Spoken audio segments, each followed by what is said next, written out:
Hello बच्चों। मेरा नाम प्रिया ठाकुर है और मैं विनय कक्षा प्लेटफॉर्म पे आपका जनरल नॉलेज का सेक्शन कवर करूंगी। जैसा कि आप देख रहे हैं सामने लिखा है इंडियन पॉलिटी। ये लेक्चर इंडियन पॉलिटी पे रहेगा। आपके आने वाले जितने भी अपकमिंग गवर्नमेंट एग्जाम है, कॉम्पिटिटिव एग्जाम है, उसमें आपका जनरल नॉलेज का सेक्शन रहता ही रहता है। और जनरल नॉलेज के सेक्शन में आपकी हिस्ट्री, ज्योग्राफी, इकोनॉमिक्स के साथ साथ पॉलिटी भी बहुत इंपॉर्टेंट होती है। और पॉलिटी के जो भी क्वेश्चन पूछे जाते हैं उसके लिए आपका बेस स्ट्रांग होना बहुत ही ज़्यादा ज़रूरी हो जाता है। तो ये जो लेक्चर रहेगा इसमें मैं पॉलिटी के कुछ सब टॉपिक होंगे, कुछ उसके अंदर के छोटे छोटे टॉपिक्स होंगे जो कि बहुत ज़रूरी है, जिसकी वजह से आपका बेस स्ट्रांग हो। बेस स्ट्रांग होगा तो आपसे उससे रिलेटेड घुमा फिरा के जितने भी क्वेश्चन पूछे जाते हैं एक टॉपिक से 5-10 जितने भी क्वेश्चन पूछे जाते हैं आप उनको बहुत अच्छे से अटेम्प्ट कर पाएंगे। तो ये विनय सर का इनिशिएटिव है कि वो चाहते हैं बच्चे क्वेश्चंस के साथ साथ बेस भी अपना स्ट्रॉन्ग करें, तो इसलिए ये लेक्चर मैं कंडक्ट कर रही हूँ। तो बिना देरी के मैं स्टार्ट करती हूँ। जैसा कि आपको पता है आपका अगले महीने जेसीए सुप्रीम कोर्ट का एग्जाम है। आपकी परफॉर्मेंस कहाँ स्टैंड करती है वो आप तभी पता लगा पाओगे जब आप कुछ टेस्ट दोगे। क्योंकि आपको पता होगा कि जब हम प्रैक्टिस घर में बैठ के करते हैं और जब हम प्रैक्टिस एक टाइम प्रेशर के अंदर आके करते हैं, दोनों में हमारी परफॉर्मेंस डिफरेंट होती है। तो वो आपको कैसे पता लगेगी? आप खुद हम सेल्फ एवेलुएट नहीं कर पाते, तो उसके लिए सबसे जो इफेक्टिव वे रहता है वो रहता है मॉक। जितना हो सके उतना मॉक दो। इसमें आपको 10 फुल मॉक मिल रहे हैं जिसमें आपके सारे के सारे सेक्शन कवर हो रहे हैं, सिर्फ एक ही टॉपिक कवर नहीं हो रहा। बिकॉज आपकी जो रैंक बनेगी वो सभी टॉपिक्स पे जब आप अच्छा स्कोर करेंगे तभी बनेगी। तो इसमें इंग्लिश भी है, इसमें जीके भी है, इसमें कंप्यूटर भी है। ओके, 5 इंग्लिश के फुल मॉक है आपके, जीके के 3 है, कंप्यूटर के 3 है और 3 प्रीवियस ईयर पेपर है। प्रीवियस ईयर पेपर अटेम्प्ट करके आपको पता लगेगा कि एग्जामिनर का क्या माइंडसेट होता है, किस तरीके से क्वेश्चन को डिजाइन करता है और कहाँ से क्वेश्चन पूछ रहा है और क्यों पूछ रहा है। ओके, तो आप रोज मॉक लगाइए और अपने स्कोर हमसे शेयर करिए। हम आपका इवेलुएट करके एनालाइज करके आपको बताएंगे कि कहाँ कमी रह गई और वो करेक्शन जो आप अभी करिए ताकि आपकी एग्जाम में वो गलती ना हो। ओके, तो ये जो आपका मॉक टेस्ट है सिर्फ 299 का है। तो जितना जल्दी हो सके ये ऑफर को अवेल करिए और जो भी क्वेरी हो आप इस व्हाट्सएप नंबर पे आप डिस्कस कर सकते हैं। हम्म, तो ये जो पॉलिटी की वीडियो है इसमें क्या क्या हम पढ़ने वाले हैं। सबसे पहले सोर्सेज की जो कॉन्स्टिट्यूशन है उसके अंदर जितने भी हमारे टॉपिक्स उठाए गए हैं, इश्यूज उठाए गए, आर्टिकल्स बनाए गए हैं, वो कहाँ कहाँ से उठाए गए, कहाँ कहाँ से हमने इंस्पिरेशन ली थी। रशिया ने ऐसा फॉलो किया था, फ्रांस ने ऐसा फॉलो किया था, इटली ने ऐसा फॉलो किया था, तो हम भी ऐसा करेंगे। तो जो हमारी किसने हमारा इंडियन कॉन्स्टिट्यूशन बनाया था? कॉन्स्टिट्यूंट असेंबली ने बनाया था। और ये कॉन्स्टिट्यूंट असेंबली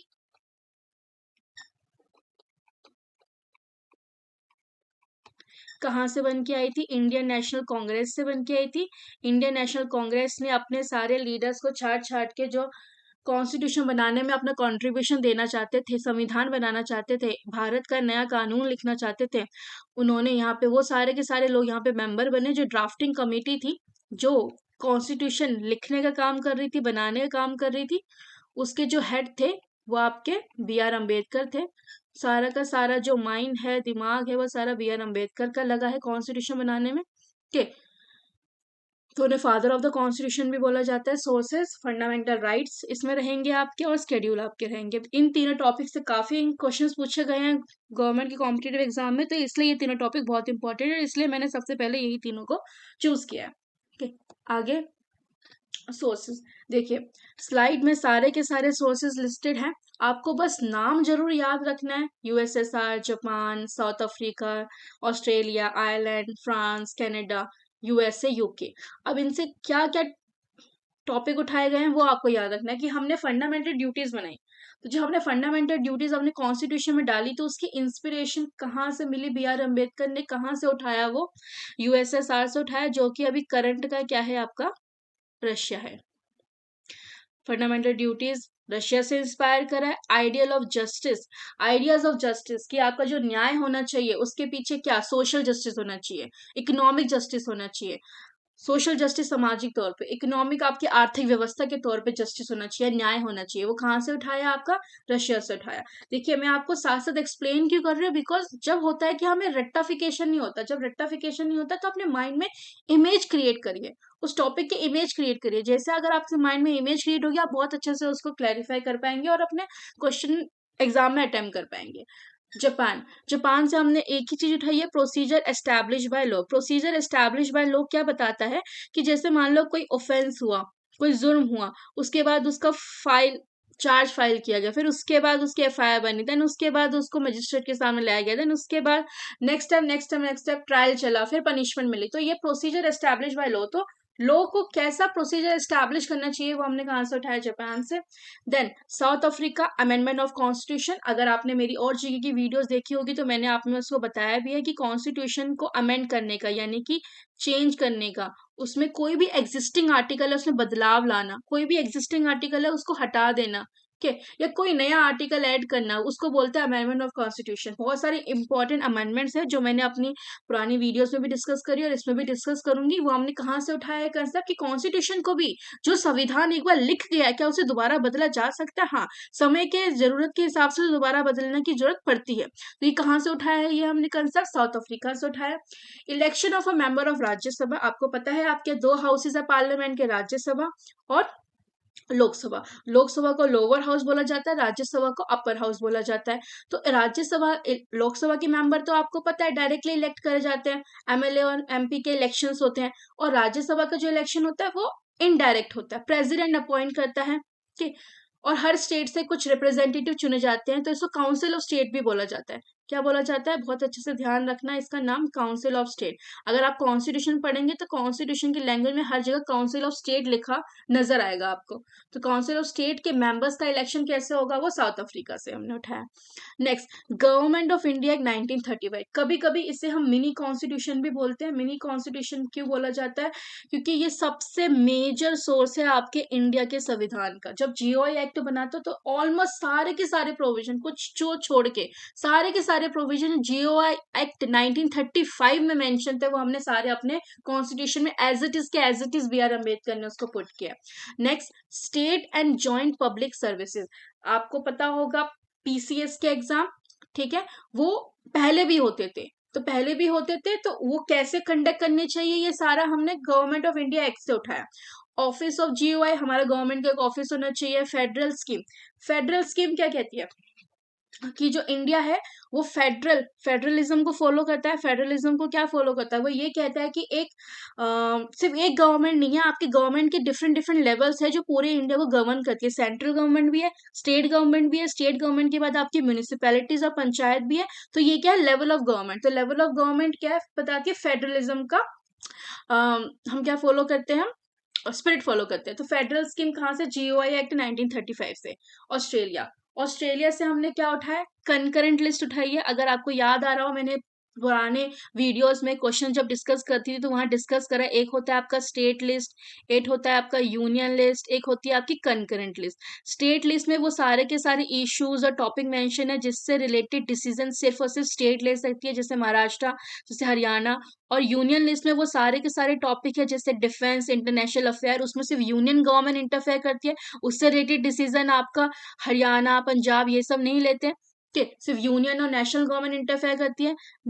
तो ये, और कंकरेंट लिस्ट कौन सी लिस्ट होती है, कंकरेंट लिस्ट वो लिस्ट होती है एक ऐसी इश्यूज है जिसमें दोनों का राइट है, कि वो दोनों को राइट है कि उससे रिलेटेड डिसीजन और लॉ बना सकते हैं। और joint sitting of parliament, next क्या है, जॉइंट सिटिंग ऑफ पार्लियामेंट, जो कि हमने कहाँ से उठाया, ऑस्ट्रेलिया से। देखिए जॉइंट सिटिंग ऑफ पार्लियामेंट क्या होती है, आपके दो हाउसेस है, लोकसभा और राज्यसभा।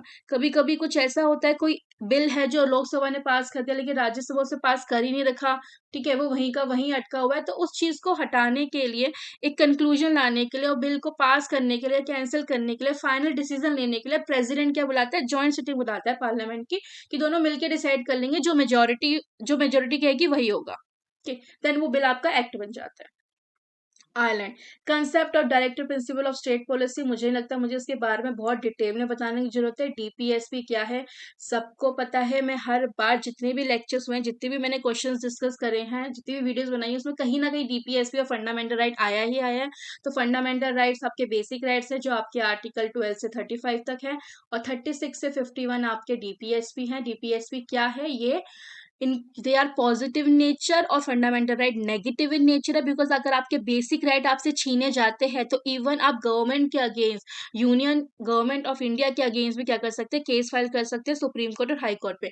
डीपीएसपी क्या है, ये एक जनरल गाइडलाइंस है जो बी आर अम्बेडकर ने फ्यूचर को, भविष्य को ध्यान में रख के लिख के गए थे कि स्टेट को क्या, इंडिया को आने वाली जो गवर्नमेंट होगी उसको ध्यान रखना है इन चीजों का, कि अपनी एग्रीकल्चर को मेंटेन करके, अपने कल्चर को मेंटेन करके रखे, अपने माइनॉरिटीज के राइट नहीं वायलेट होने चाहिए, इक्वालिटी बनी रहनी चाहिए। तो ये सब गाइडलाइंस किस पे मेंशन है, आपकी डीपीएस पे मेंशन है, जो जिसको फॉलो करना चाहिए वो ये बताती है, और जो आगे जो कानून बनेंगे और आर्टिकल्स बनेंगे वो इसी बेसिक्स पे बनने चाहिए। ठीक है, तो डीपीएससी मेंशन है, वो हमने कहाँ से उठाया, ये कंसेप्ट हमने आयरलैंड से उठाया।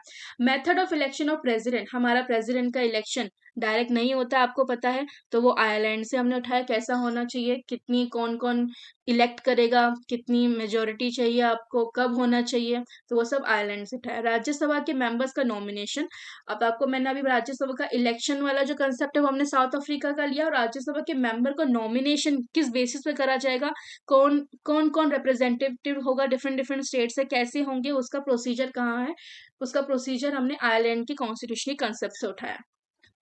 फ्रांस, देखिए आपने अपनी जो टेक्स्ट बुक रही होंगी 9th की 10th की, वहां पे आपने फ्रेंच रेवोल्यूशन पढ़ा होगा। फ्रेंच रेवोल्यूशन एक ऐसा रेवोल्यूशन था जिसने बहुत ही ज्यादा इंस्पायर करा था पूरे वर्ल्ड में ये आइडियाज ऑफ लिबर्टी, इक्वालिटी और फ्रेटर्निटी।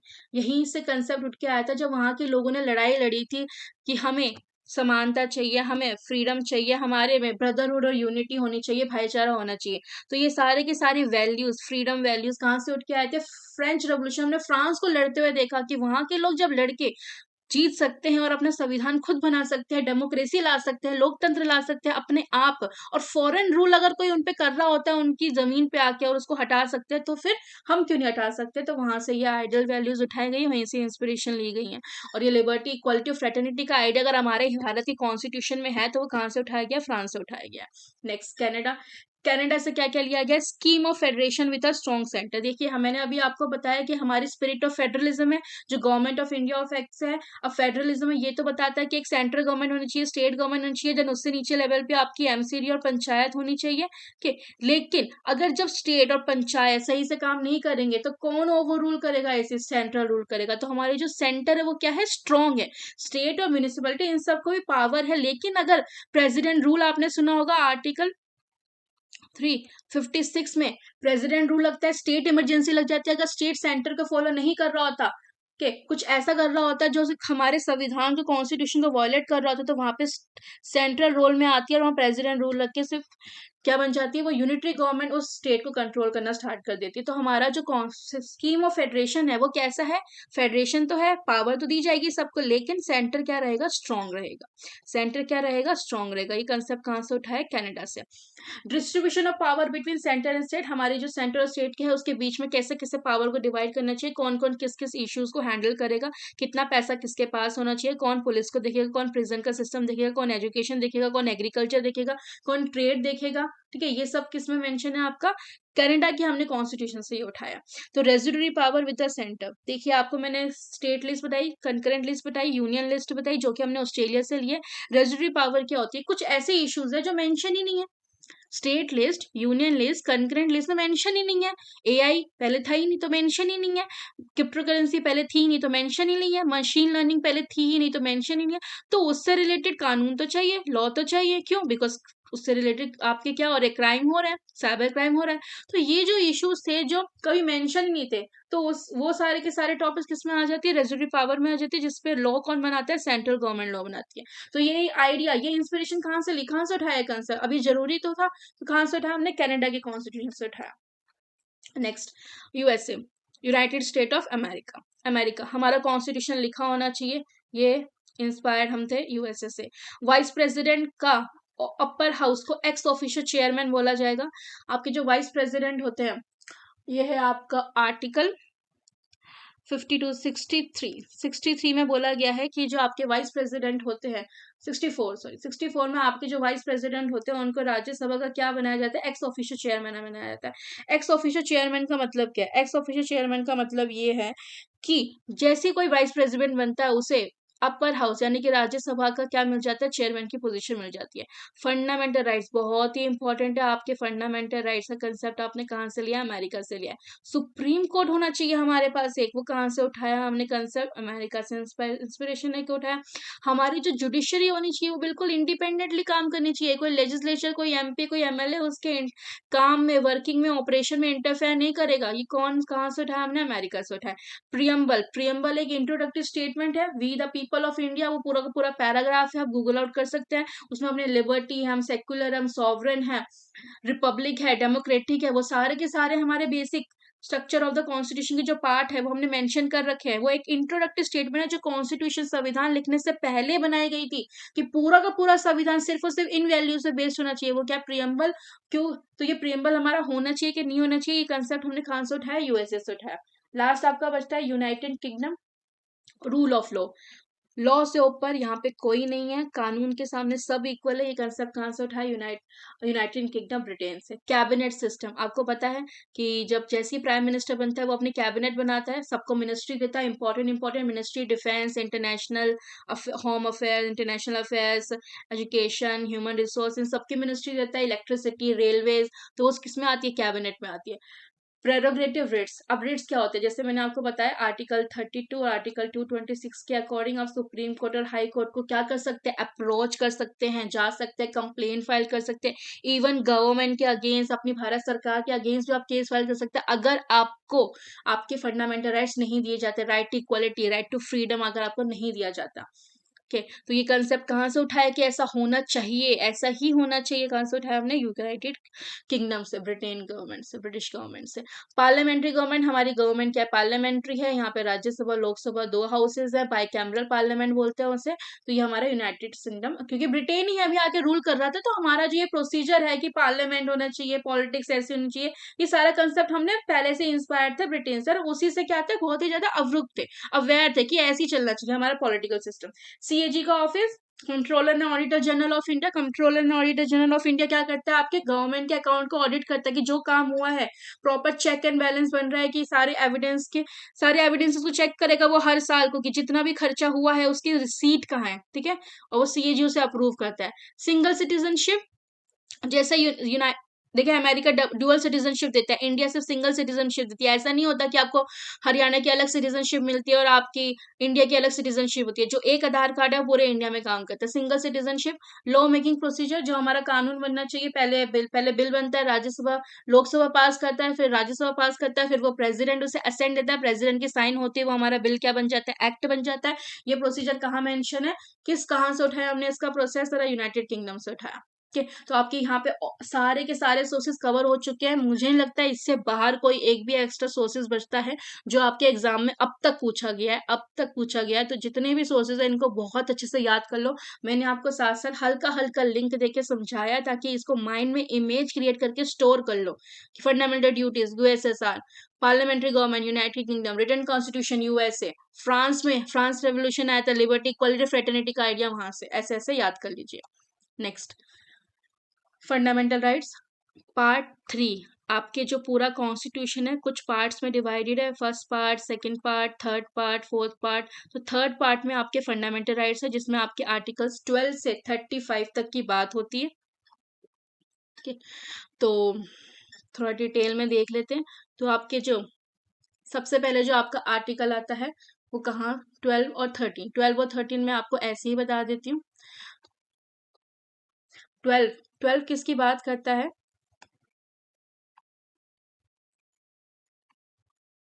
12 जब बताता है डिफाइन ऑफ स्टेट, कि जो ये फंडामेंटल राइट्स है किस किसके वॉलेशन पे, किसके अगेंस्ट आप केस फाइल कर सकते हैं, अपने यूनियन गवर्नमेंट के अगेंस्ट, स्टेट गवर्नमेंट के अगेंस्ट, या कोई भी पब्लिक ऑफिस है उसके अगेंस्ट केस फाइल कर सकते हैं। कोई भी ऑथोरिटिव है, कोई भी अथॉरिटी है जो गवर्नमेंट के अंदर काम कर रही है, उसके अगेंस्ट केस फाइल कर सकते हैं। तो वो आर्टिकल 12 में डिफाइन है कि व्हाट इज स्टेट की डेफिनेशन। देन उसके बाद आर्टिकल 13 है। आर्टिकल 13 आपको ये बताता है कि जो भी आपके नए नए कानून बनेंगे या लॉ बनेंगे, अगर वो फंडामेंटल राइट को फॉलो नहीं कर रहे, मान लो कल को ऐसा कोई कानून बना दिया कि जो शेड्यूल कास्ट है उनको मंदिर में घुसने की अलाउंस नहीं है, तो वो आपका आर्टिकल 13 क्या कहेगा कि कोई भी लॉ जो फंडामेंटल राइट को वॉयलेट करता है वो आपका वॉयलेट करता है तो वो आपका क्या कहलाएगा, कैंसिलेशन हो जाएगा और वो इनवैलिड इनवैलिड कंसीडर करा जाएगा। वर्ड मुझे याद नहीं आ रहा था, इनवैलिड कंसीडर करा जाएगा। Okay, as per constitution of India article 30। Fundamental rights यहाँ से स्टार्ट होते हैं मेन, आपको याद करने सबसे पहले देखिए कैसे याद करेंगे, section wise section wise section wise. Right to equality, right to freedom, right against exploitation, then right to freedom of religion, culture and education right, right to constitution remedy। ये आपके सेक्शन है। अब सेक्शन के अंदर याद करिए right to equality की बात हो रही है, तो अगर राइट टू इक्वालिटी की बात हो रही है, राइट टू इक्वालिटी की अगर बात हो रही है तो 14 ध्यान रखना है, 14, 15, 16, 17 और 18 शुरू के 5 आर्टिकल इक्वालिटी के अंदर है। तो इक्वालिटी बिफोर लॉ, और इसी के आगे आता है आपका इक्वल प्रोटेक्शन ऑफ लॉ। एक तो आपको लॉ के सामने हर कोई समान है, और जब लॉ के सामने हर कोई समान है, अगर मर्डर करेंगे तो पनिशमेंट तो मिलेगी, चाहे वो माइनर हो और चाहे वो कोई मैन हो। अगर 5 साल के बच्चे ने मर्डर किया, 25 साल के बच्चे ने मर्डर किया, तो उनकी जो सिचुएशन है वो डिफरेंट है, ठीक है। तो इक्वल प्रोटेक्शन ऑफ लॉ कहता है कि सिमिलर सर्कमस्टांसेस को, सिमिलर सिचुएशन को कंसीडर करते हुए मैं उसे क्या दूंगा, पनिशमेंट डिसाइड करूंगा कि उसके लिए क्या वाजिब होना चाहिए, कि हाँ भाई यहाँ की वो गिल्टी है तो उसको क्या पनिशमेंट दी जाए, उसकी सर्कमस्टेंसेस के अकॉर्डिंग, उसकी कंसिडरेशन के अकॉर्डिंग, ठीक है। और इक्वालिटी बिफोर लॉ तो सिंपली ये स्टेट करता है कि सब समान है लॉ के सामने on the base, even regardless of their religion, caste, creed, culture, gender. Next article 15, article 15 prohibition of discrimination on the ground of religion, caste, sex, place of birth. तो किसी भी तरह का भेदभाव, चाहे स्कूल में एडमिशन ले रहे हैं या मंदिर में एंटर कर रहे हैं या कहीं पे ट्रेवल कर रहे हैं, आपके साथ किसी भी तरह का भेदभाव नहीं करा जाएगा रिलीजन, रेस, कास्ट, आपके जेंडर, सेक्स और प्लेस ऑफ बर्थ को देखते हुए। Okay, article 14, 15, then article 16 equality of opportunity in the matter of public employment. Public employment government job के लिए आप अप्लाई कर रहे हैं, पब्लिकली अप्लाई कर रहे हैं, ठीक है, पब्लिक लेवल पे अप्लाई कर रहे हैं, और ये जो सारी की सारी गवर्नमेंट जॉब है, क्या इसमें आपको इक्वल अपॉर्चुनिटी मिल रही है? ऐसा तो नहीं है कि आप गर्ल हैं तो आपको मना कर दिया जा रहा है अप्लाई करने के लिए, तो सभी को इक्वल अपॉर्चुनिटी मिल रही है। अबोलिशन ऑफ अनटचेबिलिटी, आर्टिकल 17 ये कहता है कि पहले टाइम पे जो आपका वो किसी कास्ट को, किसी कम्युनिटी को, किसी सेक्शन सोसाइटी के, अगर आपको वहाँ अनटचेबल कंसीडर अछूत बोला जाता था, वो कंसेप्ट अब फॉलो नहीं होगा। पहले जो लो स्टैंडर्ड का काम करते थे, जैसे टॉयलेट क्लीन करना, उन लोगों को अनटचेबल माना जाता था। अगर आपने लगान मूवी देखी तो उसमें भी थोड़ा सा वो दिखाया है। तो अनटचेबिलिटी अब नहीं है इंडिया के अंदर। अबोलिशन ऑफ अनटचेबिलिटी आर्टिकल 17 कहता है, अगर फिर भी कोई फॉलो करता नजर आता है तो उसे सुप्रीम कोर्ट पनिशमेंट दे सकता है। Abolition of title, abolition of title में बस आपको, अबोलिशन ऑफ टाइटल में बस आपको इतना ध्यान रखना है कि जैसे आप डॉक्टर बनते हैं, ठीक है, तो आपके नाम के आगे डॉक्टर लगता है। अगर कोई मिलिट्री में पोजीशन है, कर्नल या फिर जनरल, तो आपका आगे नाम के आगे वो लगता है, तो वो अलाउड है, ठीक है। लेकिन अगर जैसे ब्रिटिशर के टाइम पे क्या लगता था, किसी के आगे दीवान लगता था, ठीक है, किसी के आगे खान लगता था, किसी के आगे सर लगता था। ये जो नाम के आगे टाइटल लगते थे ये अब नहीं फॉलो करे जाएंगे। तो जैसे ही इंडिया इंडिपेंडेंट हुआ, fundamental rights B R Ambedkar ने डाला कि आर्टिकल 18 के अकॉर्डिंग किसी भी नाम, किसी के भी नाम के आगे कोई टाइटल नहीं दिया जाएगा, ठीक है। सिर्फ एक्सेप्शन है मेडिकल और डॉक्टर वाली फील्ड और आपका ये मिलिट्री वाली फील्ड को छोड़ के। और ध्यान रखना, अगर अवार्ड्स की बात है कि वो भी वो पद्मश्री अवार्ड है, वो तो भारत रत्न है, वो तो पद्म विभूषण है, तो वो अवार्ड्स है। अवार्ड्स को कंफ्यूजन मत करना टाइटल से, वो टाइटल नहीं होता, तो वो उसकी अचीवमेंट है, वो मेरिट है, वो आप बोल सकते हो। ओके, ये सेक्शन आपका खत्म हुआ। इक्वालिटी, इक्वालिटी समानता की बात करता है, 14, 15, 16, 17, 18। अब 19, 20, 21, 22, चार चार आपके जो सब आर्टिकल्स हैं वो किसमें है? Right to freedom. इसमें फिर आजादी की बात हो रही है, किस तरह की आजादी जी जाती है, देखिए। Protection of certain rights regarding speech and expression, assembly, movement, resident, profession. यानी कि आपको फ्रीडम है कुछ भी बोलने की, कुछ भी एक्सप्रेस करने की। इंस्टा पे आप लिख सकते हैं कुछ भी पोस्ट कर सकते हैं, फ्रीडम है। असेंबली, कहीं भी जाके आप 4 लोग इकट्ठा हो सकते हैं, पार्टी कर सकते हैं, बिल्कुल। एसोसिएशन, कुछ यूनियन बना सकते हैं। अगर आप कंपनी में काम कर रहे हैं तो आपने ट्रेड यूनियन देखी होगी, लेबर यूनियन देखी होगी, तो वो क्या, एसोसिएशन। मूवमेंट, कि आप दिल्ली से चंडीगढ़, पंजाब, हरियाणा कहीं मूव कर सकते हैं, कोई आपको रोकता है? नहीं रोकता। दैट क्या, फ्रीडम ऑफ मूवमेंट। रेजिडेंट, कहीं भी आप घर ले सकते हैं। प्रोफेशन, किसी भी तरह का काम फॉलो कर सकते हैं। टीचर बनना है टीचर बन जाओ, डॉक्टर बनना है डॉक्टर बन जाओ, क्रिकेटर बनना है क्रिकेटर बन जाओ, कोई रोक टोक नहीं है। That is article 19। तो आपका भारत में आर्टिकल 19 है, फंडामेंटल राइट आपको दिया गया है, इसलिए आप ये सब, आपको फ्रीडम है ये सब फॉलो करने की। Next, protection in respect of conviction of for offences. देखिए, अगर आपको किसी ऑफेंस, किसी जुर्म के अगेंस्ट कन्विक्ट किया जाता है कि हाँ भाई वो आपने किया है, तो आपको क्या क्या प्रोटेक्शन दी जाती है? आपको ये प्रोटेक्शन दी जाती है कि हाँ, कि आपको वही दोबारा उसी केस में पनिशमेंट नहीं मिलेगी जिसके आपको एक बार पनिशमेंट मिल चुकी है, तो डुअल पनिशमेंट नहीं मिलेगी आपको। ठीक है। और अगर जो क्राइम करा है, अगर मान लो आपने चोरी करी है, चोरी करने की जो पनिशमेंट होती है वही आपको पनिशमेंट मिलेगी। ऐसा नहीं होगा कि मर्डर करने की जो पनिशमेंट होती है वो आपको दे दिया जाएगा। अगर आपका 1000 रुपए का फाइन लगना चाहिए तो 1000 रुपए का लगेगा, 10,000 का नहीं लगेगा। तो लॉ ने जो लिखा है वही होगा। तो ये क्या होती है आपकी कन्विक्शन। इवन तो आपने जुर्म किया है, लेकिन जुर्म करने के बाद भी आपको कुछ राइट्स दिए गए हैं भारत में, तो वो आर्टिकल 20 है। तो आर्टिकल 21 बहुत ही इंपॉर्टेंट है, स्टार मार्क कर लो। मेरे ख्याल से हर पेपर में कहीं ना कहीं मैंने इसको आता हुआ किसी ना किसी रूप में देखा है। तो पर्सनल लिबर्टी और प्रोटेक्शन ऑफ लाइफ बहुत ही इंपॉर्टेंट, बिकॉज ये आज के टाइम पे हर कोई बहुत ज्यादा डिमांड कर रहा है कि मेरे को क्लीनिनेस चाहिए एनवायरनमेंट में, मेरे को साफ सुथरे एनवायरनमेंट में रहने का पर्सनल राइट है, मेरी लाइफ का राइट है ये। ओके, तो ये सब कहाँ से आता है? आपका protection of life, personal liberty. अगर आप सोशल मीडिया पे कुछ डाल रहा हूँ तो मेरी इन्फॉर्मेशन, मेरी पर्सनल डिटेल आगे नहीं जा सकती मेरे बिना अलाउंस के। तो ये सब किस में आता है? Protection of life and personal liberty. Personal level पे फ्रीडम दी गई, आर्टिकल 21 बहुत ही इंपॉर्टेंट है। Next, protection against arrest and detention in certain cases. अगर आपको अरेस्ट कर लिया जाता है, डिटेन कर लिया जाता है, कस्टडी में रख लिया जाता है, तो आर्टिकल 22 क्या कहता है? इसके अगेंस्ट आपको क्या क्या प्रोटेक्शन दी जाती है? आपको राइट टू बी इन्फॉर्म्ड है कि भाई आपको अगर अरेस्ट करा गया तो किस केस के लिए, किस ग्राउंड पे, किस जुर्म के लिए आपको अरेस्ट करा जा रहा है। देन उसके बाद आपको कंसल्टेशन है। चलो, अगर आप कंसल्ट करना चाहते हो किसी लॉयर से, किसी लीगल प्रैक्टिशनर से, तो आपको फ्रीडम है, बिल्कुल कर सकते हो, आपको नहीं रोका जा सकता। और आपके अरेस्ट के बाद आपको 24 घंटे के अंदर वहां के मजिस्ट्रेट के सामने प्रोड्यूस करा जाएगा। अगर आपको नहीं करा गया तो उसके बाद आपको अरेस्ट करने का या डिटेन करने का हक नहीं है पुलिस के पास। तो किसने दिया आपको? फंडामेंटल राइट नहीं बताया। नेक्स्ट, राइट टू एजुकेशन 21 है। देखिए, जैसे मैंने आपको कहा था आर्टिकल 21 बहुत ही इंपॉर्टेंट है। अब धीरे धीरे टाइम के साथ साथ देखा गया कि एजुकेशन, कि अगर इंडिया का एक सिटीजन बेसिक एजुकेशन नहीं होगी, उसे प्लस माइनस मल्टीप्लाई नहीं आएगा मैथ्स में, उसे बेसिक इंग्लिश पढ़नी नहीं आएगी, तो वो कैसे देखेगा यार यहाँ पे ट्रैफिक रूल में ये लिखा हुआ है राइट लेना है, लेफ्ट लेना है, ठीक है, ये ना करने का और ये करने का ये फाइन है। तो ये सब बेसिक एलिमेंट्री एजुकेशन उसको दी जाए ताकि वो अपनी जिंदगी, अपनी लाइफ एक फ्रीडम के साथ और एक अथॉरिटी के साथ, एक डिग्निटी के साथ जी पाए। तो वो कैसे मिलेगी? जब उसको एजुकेशन होगी। तो एजुकेशन को कंसीडर करा गया राइट टू लाइफ का बहुत इंपॉर्टेंट पार्ट है। आर्टिकल 21 सब पार्ट ए में इसको डाल दिया गया। बोला गया 6 से लेके 14 ईयर्स के लिए जितने भी लोग हैं, जितने भी बच्चे हैं, उनको क्या दी जाएगी? फ्री एंड कंपल्सरी एजुकेशन दी जाएगी एजुकेशनल इंस्टीट्यूशन में। ओके, स्टेट प्रोवाइड करेगा वो। Next, right against exploitation. Exploitation होता है किसी का मिसयूज करना। तो आपने क्या मिसयूज होता है? यूजुअली आपने देखा होगा चिल्ड्रन, बच्चों को फैक्ट्री में, छोटे छोटे बच्चे माइनिंग का काम कर रहे हैं, के छत्तीसगढ़ झारखंड में आप देखेंगे वो खोद खोद के मिनरल्स एक्सट्रैक्ट कर रहे हैं, क्योंकि वो छोटी छोटी जगह पे मशीन का पहुंचना पॉसिबल नहीं है, तो इंसान वहां पे जा रहा है, या मशीन उनको महंगी पड़ रही है, लेबर सस्ती पड़ रही है, तो वो चिल्ड्रन को वहां पे हायर कर रहे हैं। तो वो आर्टिकल 24 क्या करता है? बिल्कुल मना करता है कि चिल्ड्रन किसी भी फैक्ट्री में एम्प्लॉय नहीं करा जाएगा।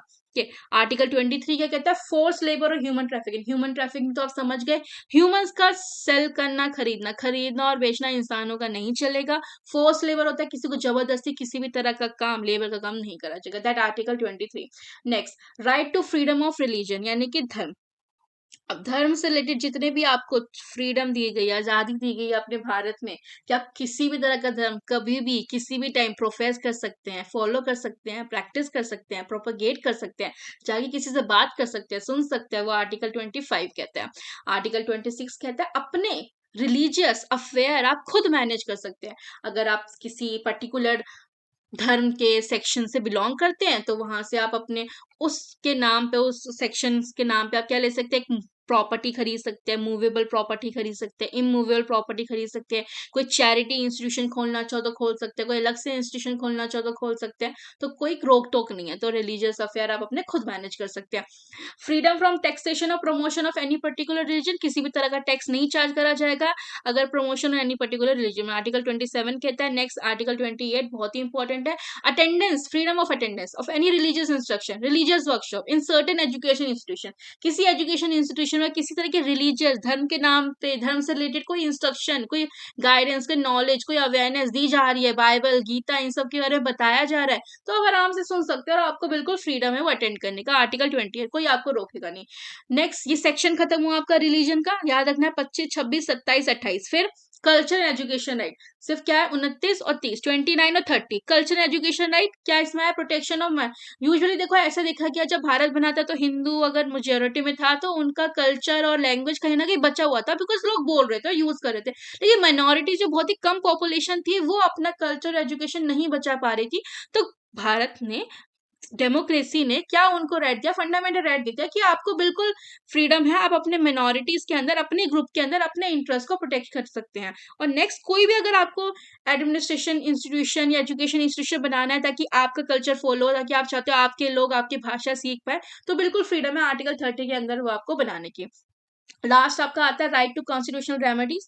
ठीक है, तो right to constitutional remedies article 32 और आर्टिकल 226, ये मैं एक्स्ट्रा इसमें बता रही हूँ कि आर्टिकल कॉन्स्टिट्यूशनल रेमेडीज ये कहता है कॉन्स्टिट्यूशन ने क्या आपको रेमेडीज दिए रखे कि मान लो ये फंडामेंटल राइट्स इतने सारे मैंने लिस्ट आउट कर दिए बट आपको नहीं दिया, तो अगर मसल पावर या मनी पावर की वजह से किसी ने आपको एक्सप्लॉइट करने की, फोर्सफुली लेबर हायर करने की कोशिश करी, क्यों आपके रिलीजियस इंस्ट्रक्शन अटेंड करने से मना कर दिया, तो आपको मंदिर में घुसने से मना कर दिया, तो अगर किसी तरह की जॉब लेने से मना कर दिया, तो मसल पावर मनी पावर दिखा के, तो अगर आपका फंडामेंटल राइट कोई भी वायलेट करता है तो आप अब कॉन्स्टिट्यूशन के अकॉर्डिंग सुप्रीम कोर्ट में जाके इवन यूनियन ऑफ गवर्नमेंट के अगेंस्ट भी क्या कर सकते हैं, केस फाइल कर सकते हैं। That is right to move to supreme court article 32 में, और अगर आपको हाई कोर्ट अप्रोच करना है दैट इज आर्टिकल 26 में।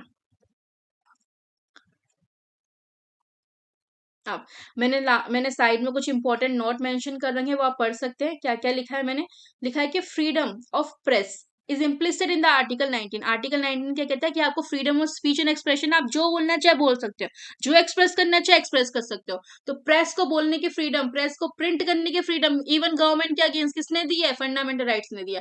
आर्टिकल 20 और आर्टिकल 21। आर्टिकल 20 कहता है कन्विक्शन फॉर ऑफेंसेस, कि हाँ भी अगर आपको ऑफेंस के अगेंस्ट कन्विक्स करेगा, आपको ड्यूअल पनिशमेंट दी गई किसी एक ही जुर्म के लिए, जितना जुर्म नहीं होता था उससे ज्यादा आपको पनिशमेंट दी गई है, तो ये बिल्कुल सस्पेंड कर दिया जाता है। और 21 भी सस्पेंड कर दिया जाता है, किस टाइम पे, नेशनल इमरजेंसी के टाइम पे। नेशनल इमरजेंसी के टाइम पे आप राइट टू लाइफ और पर्सनल लिबर्टी के बाद नहीं क्लेम कर सकते। क्यों, नेशनल इमरजेंसी वो सिचुएशन होती है जब हमें लगता है कि भारत क्या है, थ्रेट में है, वॉर हो सकती है, एग्रेशन है, दूसरी कंट्री से एग्रेशन है, एक्सटर्नल एग्रेशन है, इंटरनल एग्रेशन है, लोगों ने इंटरनली आर्म्ड उठाना स्टार्ट कर दिया, वेपन्स उठाना स्टार्ट कर दिया, तो आर्टिकल 352 नेशनल इमरजेंसी लग जाती है और आपके ये राइट छीन लिए जाते हैं उस टाइम पे, जो इंदिरा गांधी के टाइम पे लगी थी। Then right to property under article 19 था आपका right to property. Right to property कि आपकी ये प्रॉपर्टी है, तो आपका ये बेसिक राइट था, पहले फंडामेंटल राइट में दिया गया था, लेकिन धीरे धीरे ये देखा कि जब गवर्नमेंट को वो प्रॉपर्टी यूज करनी थी तो कोई नहीं कर पा रही थी, तो बहुत ही प्रॉब्लम्स आ रही थी गवर्नेंस में, तो वो आर्टिकल आपका फंडामेंटल राइट से उठा के कॉन्स्टिट्यूशन के अंदर ही 300A के अंदर डाल दिया क्या कि हाँ भाई अगर आपकी प्रॉपर्टी है वो है, लेकिन अगर लीगल प्रोसेस के थ्रू प्रॉपर कंपनसेशन देने के बाद गवर्नमेंट उसे क्लेम करती है, तो गवर्नमेंट उस प्रोसेस को लीगली फॉलो कर सकती है और उसमें कोई रोक टोक नहीं है। Next, B R Ambedkar call article 32 as the heart and soul of constitution, because B R Ambedkar ने ये कहा कि आपका आर्टिकल 32 जो आपको ये हक देता है सुप्रीम कोर्ट और हाई कोर्ट में अपने फंडामेंटल राइट्स अगर आपके वॉलेट करे जाते हैं, नहीं दिए जाते, तो मूव करने का, अपना हक मांगने का, जस्टिस और न्याय मांगने का, तो वही आपका पूरे संविधान का हार्ट और सोल है। कि अगर वो नहीं होगा तो ये फंडामेंटल राइट देने का कोई फायदा नहीं है, फंडामेंटल राइट लिखने का कोई फायदा नहीं है। तो आपके सारे फंडामेंटल राइट मैंने डिटेल में कवर कर लिए हैं, आपको बस इतना ही पता है होना चाहिए जितना मैंने बताया है, इससे ज्यादा डिटेल में जाने की जरूरत नहीं है। और हर एक आर्टिकल आपके माइंड में, आपके इमेज में, ठीक है, इमेज स्टोर होनी चाहिए कि उसके नंबर के साथ, कि हाँ रिलीजन है तो ये, लॉ इक्वालिटी बिफोर लॉ है तो ये, कन्विक्शन है तो ये, डिटेन है तो डिटेंशन है तो ये, अगर सुप्रीम कोर्ट जाना है तो ये आर्टिकल। ठीक है, सेक्शन वाइज सेक्शन अपने माइंड में इमेज स्टोर करो। देखो मैंने आपके सामने इमेज के थ्रू क्लियर किया है, ऐसा नहीं कि सिर्फ आपको लिख लिख के रिटर्न आपको नोट्स दे दिए, इमेज है ये, तो उसको माइंड में स्टोर करिए ताकि आपको एग्जाम में क्वेश्चन देखते ही आंसर है। Next, schedule. देखिए जैसा कि मैंने आपको बताया कि आपका जो कॉन्स्टिट्यूशन होता है वो कुछ पार्ट्स में डिवाइडेड है, first part, second part, third part, fourth part. अब इन पार्ट्स में आपके आर्टिकल्स है, तो आपके आर्टिकल्स अभी करंटली 448 समथिंग है, तो जो 448 आर्टिकल्स है ये इन पार्ट्स में डिवाइडेड है। लेकिन अब इन आर्टिकल्स में सिर्फ हमने एक लाइन, दो लाइन लिख दी, इक्वालिटी बिफोर लॉ, एक प्रोटेक्शन बिफोर लॉ, एक प्रोटेक्शन ऑफ लॉ, कन्विक्शन, ठीक है, इससे रिलेटेड डिटेल एक्सप्लेनेशन कहाँ से मिलेगी किसी सिटीजन को? कैसे पता चलेगा क्या होता है, क्या नहीं होता, क्या फ्रीडम है, क्या नहीं है? फ्रीडम ऑफ प्रेस आर्टिकल 19 में आता है कि नहीं आता? इससे रिलेटेड डिस्कशन कहाँ है आपका? सारा का सारा स्केड्यूल में है। तो 8 कॉन्स्टिट्यूशन खत्म होने के बाद आपके स्केड्यूल है। स्केड्यूल आपके कितने हैं? पहले 8 है, ठीक है, 8 से 12 बनाए गए, 8 से 12 बनाए गए और इसमें अमेंडमेंट के साथ बनाए गए। वो अमेंडमेंट मैंने भी लिखी है, वो अमेंडमेंट भी आप जान सकते हैं। तो इसमें क्या है, आपके आर्टिकल से रिलेटेड डिटेल्ड इन्फॉर्मेशन है। अब कौन कौन से आर्टिकल से रिलेटेड डिटेल इन्फॉर्मेशन है, कौन कौन से टॉपिक कवर है, वो आप बिल्कुल देख लीजिए। सबसे पहले आपका आता है यहाँ पे स्केड्यूल 1 क्या कहता है? स्टेट्स के नाम, यूनियन टेरिटरी के नाम, कौन रखेगा, कैसे रखेंगे, किसके हक में है, किसके पास ये पावर है, वो स्केड्यूल 1 में मेंशन है। उससे रिलेटेड सारी डिटेल, ज्यादा डिटेल में नहीं आएगा आपको पेपर में, बस इतना पता होना चाहिए। टेरिटोरियल डिस्ट्रिक्शन, टेरिटोरियल क्या होता है? आसपास की बाउंड्री। पंजाब कितना होना चाहिए, दिल्ली कहाँ से कहाँ तक होगी, उसके पास झारखंड कहाँ से कहाँ होगा, वहां से जब डिवीजन हुआ, आंध्र प्रदेश से डिवीजन हुआ तो तेलंगाना कितना होना चाहिए। तो ये सब टेरिटोरियल जुरिस्डिक्शन ऑफ स्टेट कौन बताता है? आपका स्केड्यूल 1 बनाता है, ठीक है। नेक्स्ट है आपका स्केड्यूल 2। स्केड्यूल 2 में आपके क्या है? सारे अलाउंसेस, प्रिविलेजेस, एमोल्यूमेंट, जो भी पैसा पेंशन दिया जाता है किनको? प्रेसिडेंट को, गवर्नर को, स्पीकर ऑफ लोकसभा को, राज्यसभा के चेयरमैन को, डेप्यूटी स्पीकर को, डेप्यूटी चेयरमैन लेजिस्लेटिव काउंसिल को, सुप्रीम कोर्ट, हाई कोर्ट के जजेस को, और इवन आपके सीएजी को। सीएजी कौन होता है? कंट्रोलर एंड ऑडिटर जनरल होता है। ये क्या करता है आपके, मैंने अभी बताया था आपको, आपके गवर्नमेंट्स के अकाउंट्स को चेक करता है, ठीक है, कि जो जो खर्चा हुआ है वो कहाँ कहाँ से हुआ है, उसके बिल और रिसीट कहाँ है, ठीक है। तो इन सबसे रिलेटेड जितनी भी अलाउंसेस, प्रिविलेजेस है, वो कहाँ मेंशन है? आपके स्केड्यूल 2 में मेंशन है। स्केड्यूल 3 किसकी बात करता है? It contain the forms of oath and affirmation. जब प्रेसिडेंट बनता है, जब प्राइम मिनिस्टर बनता है, तो आपने देखा होगा वो ओथ लेते हैं, शपथ लेते हैं। तो वो शपथ क्या होगी, क्या मेंशन करना है? वो यूनियन मिनिस्टर ऑफ इंडिया की, वो स्केड्यूल 3 में है। मेंबर ऑफ पार्लियामेंट का क्या होगा? स्केड्यूल 3 में। सुप्रीम कोर्ट के जजेस स्केड्यूल 3 में है। स्टेट लेजिस्लेटिव इलेक्शन स्केड्यूल 3 में है, ठीक है। तो स्केड्यूल की मैंने यहाँ डेफिनेशन भी लिखी है। There are 12 schedule in the constitution of India. पूरे आपके संविधान के अंदर 12 कॉन्स्टिट्यूशन है अभी। First mention of a schedule was made in GOI, government of India में पहली बार इसकी बात हुई थी, जहां पे उस टाइम पे हमारे 10 शेड्यूल थे, ओके। नेक्स्ट है आपका फोर्थ शेड्यूल में क्या? It contain the provision in relation to allocation of seat for a state और यूनियन टेरिटरी इन राज्यसभा। जैसे कि मैंने आपको बताया था, राज्यसभा में इनडायरेक्ट इलेक्शन होते हैं। तो राज्यसभा से जो जो लोग जहां जहां से उठ के आते हैं, वो डिफरेंट डिफरेंट स्टेट्स को रिप्रेजेंट करते हैं। महाराष्ट्र से कुछ आएंगे, पंजाब से कुछ आएंगे, आपके जो और तमिलनाडु से कुछ आएंगे। तो उनको कितनी कितनी सीट दी जाएगी? अब देखो, जितनी ज्यादा बड़ी स्टेट होगी, जितनी ज्यादा पॉपुलेशन होगी, उसके अकॉर्डिंग उसको सीट दी जाती है, ठीक है। तो वो कहाँ पे मेंशन है? डिटेल सारी आपके स्केड्यूल 4 में मेंशन है। स्केड्यूल 5 किस बारे में बात करता है? स्केड्यूल 5 आपको ये बताता है रिलेशन। कौन से relation? Administration and control of schedule caste and schedule tribe. तो स्केड्यूल एरियाज, आपके स्केड्यूल एरियाज क्या है? जहाँ पे आपकी ट्राइब्स मिलती है। उड़ीसा में आपको देखने को मिलती है, मेघालय में आपको ट्राइब्स देखने को मिलती है, असम में आपके ट्राइब्स रहती है, अरुणाचल प्रदेश में आपके ट्राइब्स रहती हैं। तो ये जो ट्राइब्स रहती हैं, इनका अपना कल्चर, अपनी लैंग्वेज होता है। तो इनका अलग से ध्यान रखना होगा, क्योंकि हम नहीं चाहते हमारी डेमोक्रेसी कंट्री में, लोकतंत्र कंट्री में, किसी भी सेक्शन ऑफ सोसाइटी को किसी भी तरह का भेदभाव महसूस हो। तो उससे रिलेटेड आपकी चीजें कहाँ मेंशन है? Schedule 5 में mention है। Then Schedule 6, it contain provision in relation to the administration of tribal areas in Assam, Meghalaya, Tripura, Mizoram। Administration, तो जो ट्राइबल एरियाज का एडमिनिस्ट्रेशन कैसे होगा, यानी कि वो कितने लोग वहां पे रहते हैं, उनके क्या नाम है, वो कौन सी ट्राइब से बिलोंग करते हैं, किस एरिया में रहते हैं, उनका लिविंग सर्वाइवल कैसे हो रहा है, वो कैसे पढ़ाई कर रहे हैं, वो कैसे काम कर रहे हैं, वो इन सब एरिया से रिलेटेड जो ट्राइब्स है, उसके प्रोविजन का है आर्टिकल आपके स्केड्यूल 6 में। Then schedule 7, union list, state list, country list, उससे रिलेटेड सारी डिटेल, सारी पावर्स कौन कौन से टॉपिक्स में कितनी कितनी होनी चाहिए, that is mention in Schedule 7। Schedule 8 में आपका जितनी भी आपकी languages time to time add होती रहती है, 22 ऑफिशियल लैंग्वेजेस जो रिकॉग्नाइज करता है कॉन्स्टिट्यूशन ऑफ इंडिया अभी, वो कौन कौन सी है? वो ये सारी की सारी, जिसमें आपकी हिंदी भी डाल रही है, कन्नडा भी डाली है, कश्मीरी भी डाली है, मराठी भी है, नेपाली भी है, पंजाबी भी है, और संस्कृत भी है, ठीक है। तो 22 की 22 लैंग्वेज आपको पता होनी चाहिए, क्योंकि एमसीक्यू में पूछते हैं, ठीक है।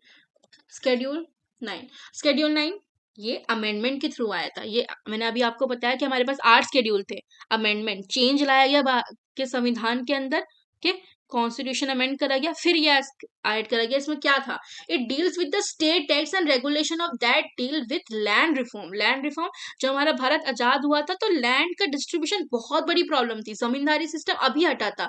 जमींदार थे, बड़ी बड़ी लैंड वो ओन करते थे, रेवेन्यू कलेक्ट करते थे। अब जमींदारी सिस्टम हटने के बाद किसके पास कितनी जमीन होनी चाहिए, किसकी होनी चाहिए, वो बहुत बड़ा सिस्टम था, बहुत बड़ी प्रॉब्लम थी। और एग्रीकल्चर बहुत इंपॉर्टेंट सोर्स था कमाई का भारत के लोगों के लिए उस टाइम पे। तो it deals with the state tax regulation, जो land reform, abolition of zamindari system, सारे के सारे वो रेगुलेशन जो पार्लियामेंट उस टाइम पे मैटर्स पे डील कर रहा था। तो फर्स्ट अमेंडमेंट हुई थी 1951 में, आजादी के आपके 4 साल बाद।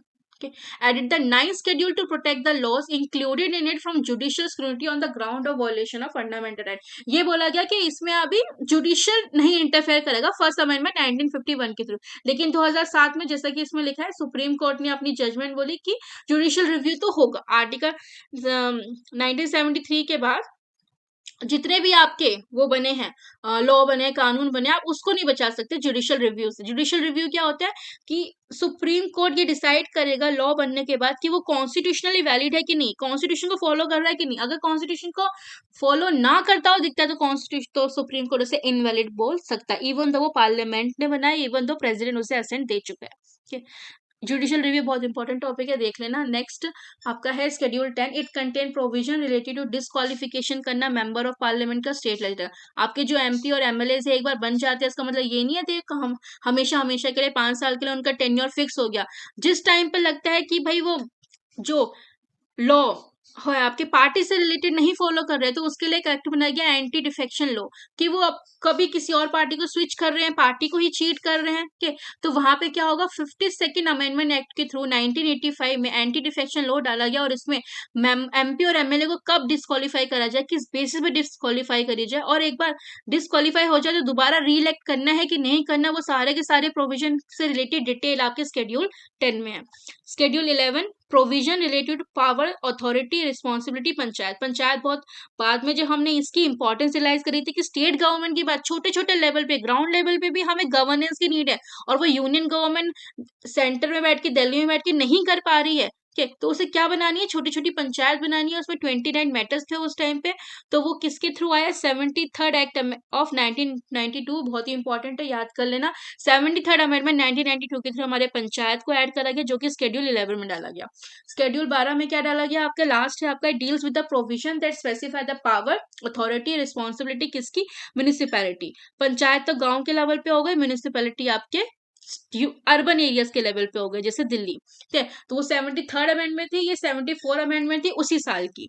कि म्यूनिसिपैलिटीज है, आसपास पानी कैसा है, इलेक्ट्रिसिटी कैसी है, ये सब का ध्यान कौन रखेगा, म्यूनिसिपैलिटी रखेगी। क्लीनिनेस कैसी है, साफ सफाई कैसी है, म्यूनिसिपैलिटी ध्यान रखेगी, एमसीडी। ठीक है, जो अर्बन एरिया जो सिटीज में होती है, तो उनकी related power, authority, responsibility, election, appointment, सब किस में है, शेड्यूल 12 में। तो आपके 12 के 12 शेड्यूल खत्म होते हैं, आर्टिकल्स भी खत्म होते हैं, और यहाँ पे आपके सोर्सेज भी खत्म होते हैं। दोबारा रिवाइज कर लेना। पीडीएफ चाहिए तो आप विनय कक्षा ऐप से डाउनलोड कर सकते हैं। हमारी इंस्टा आईडी में, मेरी इंस्टा आईडी है विनय कक्षा प्लेटफॉर्म की इंस्टा आईडी है, विनय कक्षा का यूट्यूब पे जहाँ वीडियो देख रहे हैं आप, जितना हो सके अगर आपको वीडियो अच्छी लगी हो, कंटेंट अच्छा लगा हो, समझ में आया हो, तो जितना हो सके कि आपके कलीग्स हैं, आपके फ्रेंड्स हैं, या मे बी आपको लगता है आपके अपकमिंग जनरेशन है जो इन एग्जाम के लिए, कॉम्पिटेटिव एग्जाम के लिए प्रिपेयर कर रही है, तो ये तो पॉलिटी बहुत जनरल टॉपिक है, वो किसी भी तरह के एग्जाम के लिए प्रिपेयर करेगी। इवन आप तो कॉलेज में जब बच्चे अप्लाई कर रहे हैं तो उनका भी एग्जाम होता है सीयूटी, उसके लिए भी अप्लाई करेगी, पढ़ाई करेगी, तो उसमें भी उसको भी ये सब चीजें पढ़नी पड़ेंगी थोड़ा बहुत। तो उनको आप रेकमेंड कर सकते हैं अगर आपको अच्छा लगा। ओके, बाकी कोई भी क्वेरी हो, नंबर हमने मेंशन कर रखा है, टेलीग्राम चैनल भी नीचे मेंशन कर रखा है, इंस्टा आईडी आपको दे दी, यूट्यूब का भी आपको बता दिया। जब हो किसी भी तरह की क्वेरी हो, आपको कोई और टॉपिक समझना है, कुछ और टॉपिक डिटेल में चाहिए, तो उससे सारी डिटेल आप क्या कर सकते हैं, कमेंट में मेंशन कर सकते हैं, या आप डीएम कर सकते हैं। Okay, thank you. तो यहाँ पे मैं अपना लेक्चर एंड करती हूँ, फिर मिलेंगे नेक्स्ट लेक्चर में।